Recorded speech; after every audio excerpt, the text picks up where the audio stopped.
Hello guys, তোমরা যদি Roblox account খুলতে চাও তাহলে সবার প্রথমে রোবলক্সটি ওপেন করে নেবে।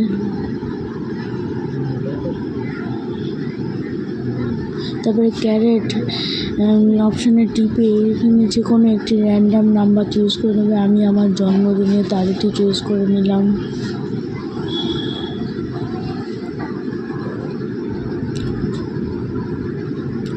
চয়েস করে নেওয়ার পরে এখানে ইউজার নেম এখানে টিপে আপনি অ্যাকাউন্টে যে নামটি রাখবে সেটি দিয়ে দিতে হবে।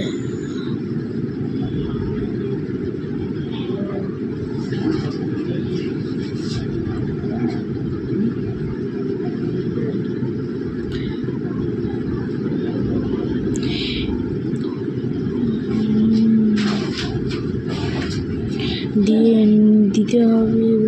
দেওয়ার পরে তুমি ফিমেল আইডিকে মেল আইডি খুলবে। ফিমেল হলে এটা মেল হলে আইডিটা খুলে নেওয়া হয়ে যাবে। তারপরে পাসওয়ার্ড দিতে হবে। পাসওয়ার্ড তোমার ফোনে যেটি পাসওয়ার্ড সেটা পাসওয়ার্ডটা দিয়ে দিতে হবে। তারপরে তোমার রোবলক্স অ্যাকাউন্ট খোলা হয়ে যাবে।